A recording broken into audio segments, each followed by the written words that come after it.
لە ڕێوڕسمی دوایین ماڵاوایی لە سەرۆکۆماری پێشوێڕاق مام جەلال تاڵەبانی و سکرتێری گشتیەکێتی نیشتیمانی کوردستان دەکەن پاش کەمێکی دیکە بۆ دوجار تەرمی مام جەلال لە گردی دەباشان لە نزیک ماڵەکەی خۆی بە خاک دەستپێردرێت. نێچیروان بارزانانی قسە بە ڕوودا و دەکات. هیوادارم بە تەواوەتی قسەکانی بگەن چونکە کێشەی زۆر هەیە بۆ گواستنەوەی. بەڵێ دواتر هەوڵە دەین قسەکانی نێچیروان بارزانی سەرۆکوەزیرانی هەرێمی کوردستان بۆ دەگوازینەوە چونکە ئێستا بەهۆی ئەو قەرەباڵغێ زۆرەی کە لەوێ هەیە کێشە هەم بۆ ئینتەرنێت و هەم بۆ پەیوەندیەکان دروست بووە. هەندێک جار دەنگ دەبڕێ و وێنەکان بەباشی ناگەنە لای ئێمە. خاکە نازیان هەڵگرتووە بۆ ئەوەی کە تەرمی مام جەلال بۆ بە یەکجاری بە خاک بسپێرن، دای بپۆشن، کفن و دفنی بکەن و ماڵاوایی لە مام جەلال تاڵەبانی بکەن. پەیامنێری ڕووداوی بیدار ئەحمەد لا گردی دەباشانەوە گوتی کە چاوەڕێ دەکرێت قوبات تاڵەبانی لەوێ پەیامێک بخوێنێتەوە سوپاسی ئەو خڕۆشانە جەماوەری و ئەو هاوخەمی خەڵمکە بۆ کۆچی دوای مام جەلال. دەچمە وڵای هێویدار دێمە وڵای تۆ.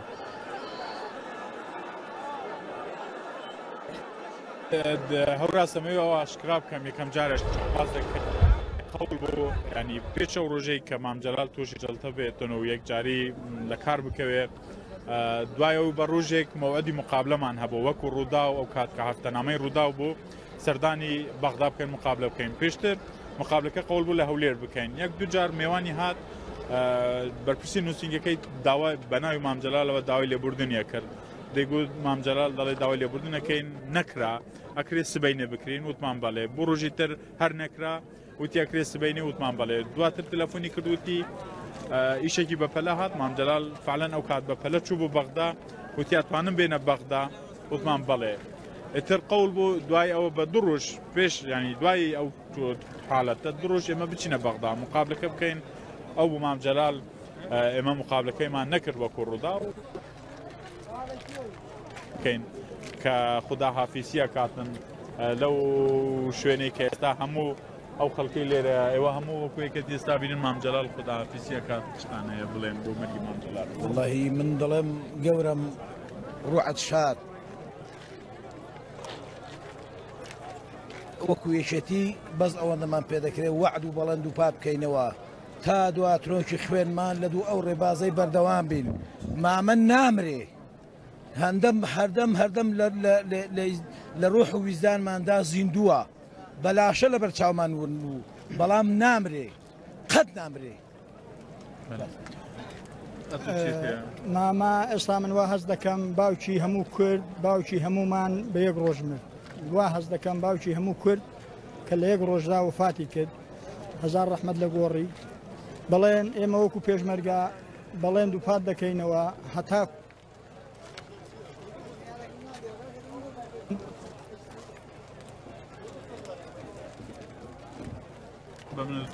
چۆن لە ڕۆژهاڵاتەوە بۆ ئەوەی مامی جەلال هاتێرە.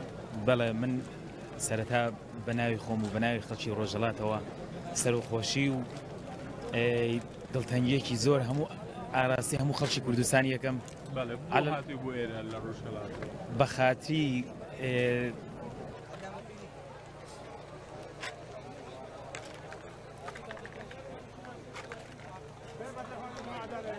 کەیدا بەشداربین بۆ ئێمە ئیفتخارێک بوو. بۆ پاشانیش من هەموو ژیان نامەی هەموو سەرکردە و گەورەکانی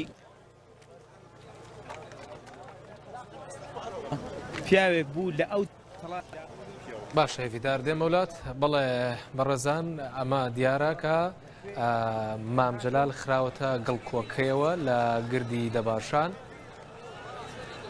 ئێستا وەک لە وێنەکاندا دەیبینن خۆڵ دەکەن بەسەر تەرمەکەی مام جەلالدا بۆ کۆتاجار بۆ دوایین جار تەرمەکەی مام جەلال ماڵئاوایی لێ دەکرێەوە کفن و دفن دەکرێ و ماڵاوایی لە خەڵکی کوردستان دەکا. بەڵام بێگومان لە کوردستان دەمێنێتەوە لە گردی دەباشان لە شاری سلێمانی نێژراوە.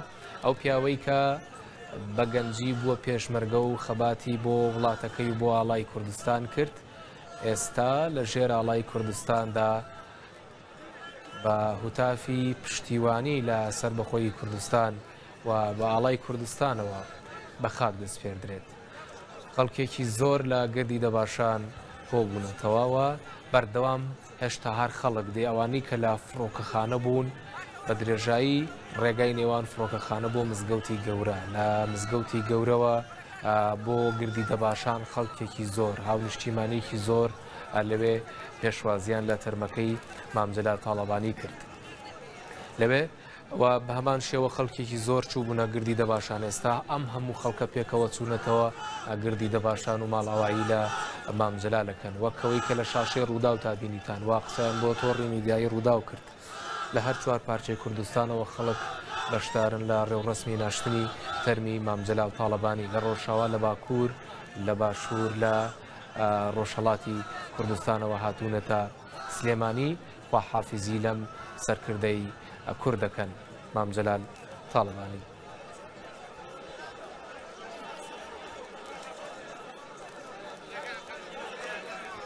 ئێستا ڕێوڕسمەکان دەست پێ دەکەن سەرکردە حکومی و حزبی و سیاسیەکان چوونەتە گردی دەباشان.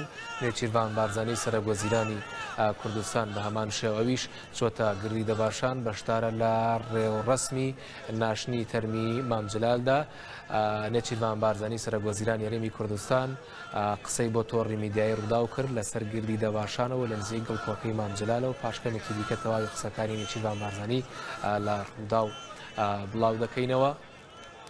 بە هەمان شێوە سەر لە بەیانی ئەمڕۆ مەسعود بارزانی سەرۆکی هەرێمی کوردستان و مەسرور بارزانی ڕاوێژکاری ئەنجومەنی ئاسایشی هەرێمی کوردستان و بەشێکی زۆر لە سەرکردەکانی پارتە سیاسیەکانی باشووری کوردستان و حکومی و حزبیەکان محەممەد جەواد زەریف وەزیری دەرەوەی ئێران و باڵێزی وڵاتان لە بەغدا و نوێنەری وڵاتان لە باشووری کوردستان لە ڕێوڕسمی پێشوازی لە تەرمی مامجەلال تاڵەبانی لە فڕۆکەخانەی نێودەوڵەتی سلێمانی بەشداریان کرد و تاجەگوڵینەیان لەسەر تەرمەکەی مامجەلال دانا لە فڕۆکەخانەی نێودەوڵەتی سلێمانی. مامجەلال تاڵەبانی بە فڕۆکەیەک لە فڕۆکەخانەیەکی ئەڵمانیاوە ڕاستەوخۆ هێنرایەوە بۆ فڕۆکەخانەی نێودەوڵەتی شاری سلێمانی. لەوێ پرۆتۆکۆڵێکی سەربازی گەورە لە فڕۆکەخانەی نێودەوڵەتی سلێمانی لەوێ پێشوازی لێکرا. 21 تۆپ لە پرۆتۆیە لە ڕێوڕسمەکەدا تەقێنران. ئاڵای کوردستان ئاڵێنرا بوو لە ئەو تابوتەی کە تەرمی مامجەلالی تێدا بوو. ئاڵای کوردستان بووە جێگەی نیگەرانی بەشێکی زۆر لە ئەو سیاسی عراقیانەی کە بەشدار بوون. جارێکی دیکە دەچمەوە لای ئەڤیدار لە گردی دەباشان. ئەڤیدار دێمەوە لای تۆ.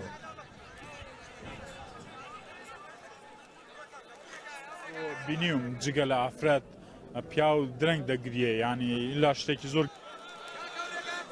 گریان ئەڵێن ئەڵێ هەر کاتی پیا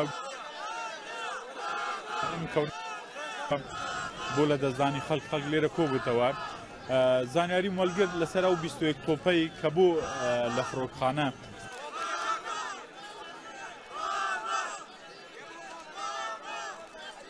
ینی بریتانیا و ئەوروپا کە کەشتی دروست بوون کەشتەکان هاتن بۆ ئەوەی شەڕ دروست نەبێتن بزانن ئەم کەشتە شەرکەرە یاخود بازرگانە یاخود سەردانە یاخود مفاوزاتە. لولەی 21 تۆپیان ئەوە بڵندیان دەکرد و خسیانە ناو ئاو دەریا 21 تۆپیان تەقان کە ئێمە شەرکەر نین، ئێمە هاتوون بۆ ئاشتی، ئێمە هاتوین مفاوزات. کەمڕۆ هات 21 گولەی تۆپەکان کە تەقاندنەوە وەکو ئاشتی بوو، پیاوێکی ئاشتی خواز بوو، پیاوێکی هێمن بوو لەسەر خۆ بوو. پرۆتۆکۆلی بۆ هەموو سەرۆکی دەوڵەتێک بەو شێوە مەراسیمەکە کران، هێنانیان بۆ مزگەوتی گەورەی وەکو یەکێک لە معالمەکانی سلێمانی لەوێ بۆ ماڵی مامجەلال و بوو دەباشان لێرە. بەڵێ هاوکارم هەڤیدار ئەحمەد لە گردی دەباشان بەهۆی قەرەباڵغیەکی زۆرەوە لە نێو خەڵک داوا دەکات کە دیمەن و دەنگی زۆر بەباشی نەگاتە لای ئێمە. بەردەوام لەو شوێنە قەرەباڵغانە ئەم جۆرە کێشانە دروست دەبن.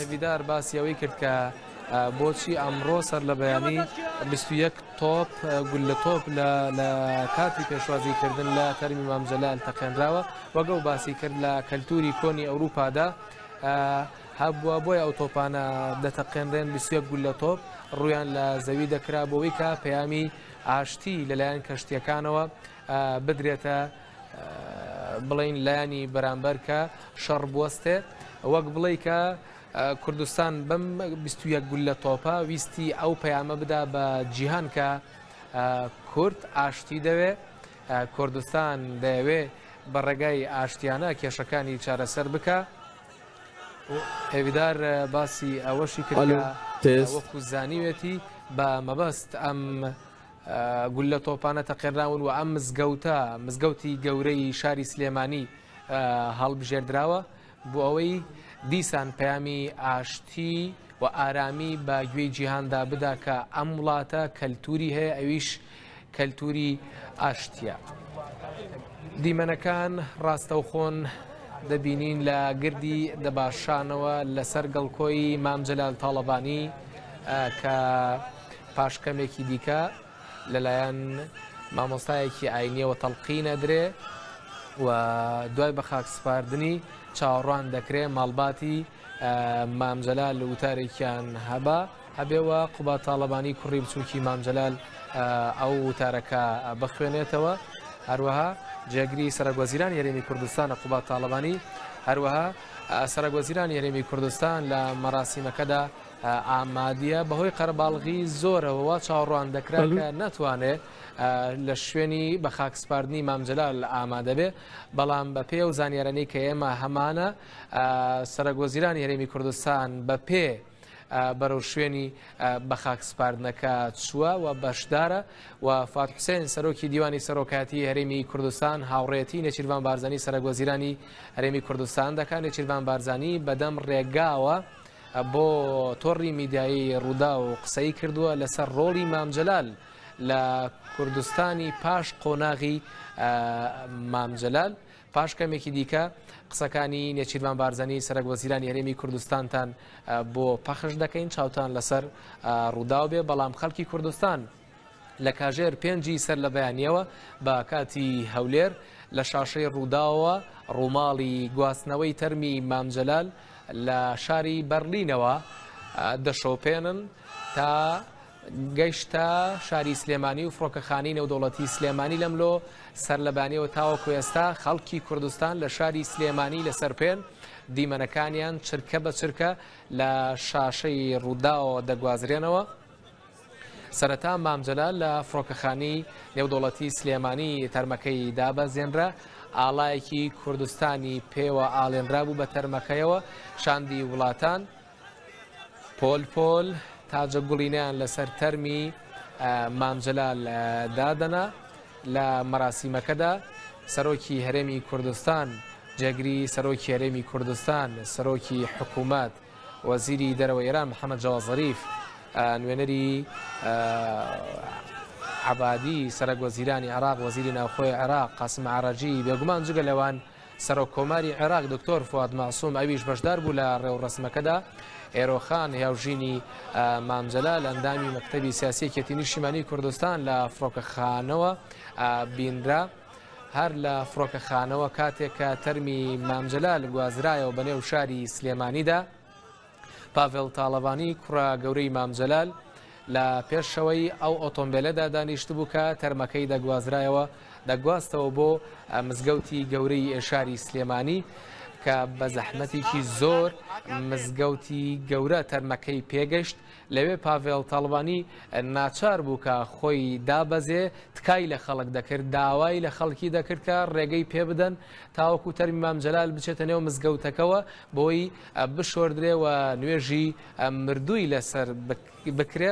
ماوەیەکی زۆری خایان تاوەکو پاڤێڵ تاڵبانی توانی کە ڕێگە بکاتەوە تەرمەکەی باوکی ببەنە نێو مزگەوتەکەەوە لەوێ نوێژی لەسەر بکەن. دروست ئەو ئاپۆرایی کە ئێستا لە گردی دەباشان دەیبینن ڕەنگە زیاتریش لە بەردەم مزگەوتی گەورە کوو بوو بێتنەوە بۆیە لەوێ زەحمەتێکی زۆری ویستا تەرمەکە چووەتە نێو مزگەوتەکەەوە لەوێشەوە دەرچوون لەوێ ئۆتۆمبیلەکە گۆڕدرا ماوەیەکی زۆری پێچ و تاوەکو تەرمەکەی مامجەلال تا گەیشتە گردی دەباشان ژمارەیەکی زۆر لە بەرپرسان هەوڵەدەن بچنە گردی دەباشان بۆی بەشدار بن لە ڕێوڕسمەکە ژمارێکی زۆر لە بەرپرسان و خەڵکیش گەیشتونە تا و شوێنە نوێنەرانی حزبەکان نوێنەرانی حکوومەت ئەوەی کە باڵکێش بوو لە مزگەوتی گەورەی شاری سلێمانی تەنها کەسایەتیە کوردیەکان و پیاوە ئاینیەکانی کوردستان ئامادە نەبوون بەڵکو ژمارەیە کەسایەتی شیعی عێراقی